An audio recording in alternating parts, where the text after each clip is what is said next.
जल प्रदूषण के कारण, तो जल जो प्रदूषित होते हैं इसके अनेकों कारण हैं।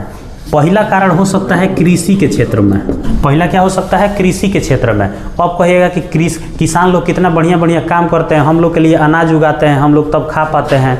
तो कृषि के क्षेत्र में जल का प्रदूषण कैसे होता है समझिए।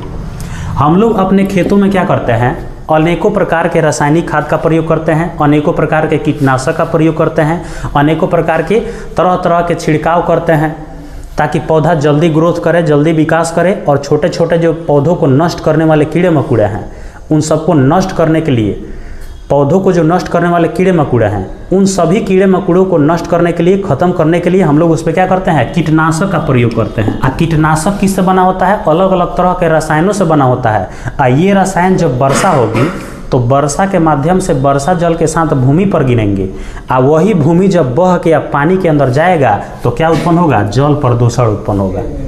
तो किसान लोग बहुत अच्छा काम करते हैं, कृषि के क्षेत्र में अन्न उगाते हैं, अन्नदाता कहा जाता है किसानों को, ये अच्छी बात है। लेकिन इससे भी क्या होता है? कीटनाशक का प्रयोग करने से, रासायनिक खाद का प्रयोग करने से भी क्या होता है? जल प्रदूषित होता है। ये तो हो गया पहला कारण। अब दूसरा कारण समझिए। नगरीय और शहरीय क्षेत्रों में, नगरीय और शहरी क्षेत्र क्या होता है? जहाँ बड़े बड़े कल कारखाने हैं, जहाँ की जनसंख्या ज़्यादा है, जहाँ पॉपुलेशन ज़्यादा है, तो जब ज़्यादा लोग रहेंगे तो कचरे भी ज़्यादा उत्पन्न होंगे।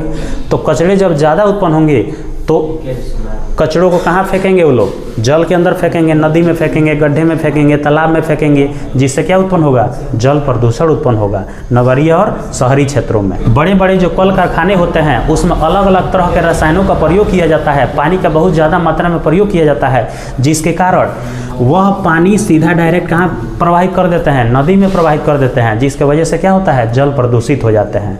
तो कल कारखानों से जो भी पानी निकलने वाला है उसको पहले बढ़िया से सफाई करके, बढ़िया से फिल्टर करके तब नदी में जाने देंगे, तो उससे कोई भी दुष्प्रभाव नहीं पड़ेगा। समुद्र के अंदर से जो तेल निकाला जाता है, जिसके द्वारा डीजल पेट्रोल, केरोसिन और तरह तरह के तेल बनाए जाते हैं, तरह तरह के जो पेट्रोलियम पदार्थ बनाए जाते हैं, वो सबसे समुद्र का पानी प्रदूषित हो जाता है, जिसकी वजह से उसमें जो भी रहने वाले जीव हैं, मछलियाँ हो गए या घड़ियाल हो गए या ब्लू व्हेल हो गए, तरह तरह के जो भी उसमें रहने वाले जीव जंतु हैं, उन पर काफ़ी गहरा प्रभाव पड़ता है।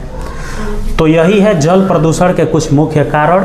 अब हम लोग ये समझेंगे कि जल प्रदूषण जो हो रहा है उसको कैसे कंट्रोल करेंगे, कैसे नियंत्रित करेंगे।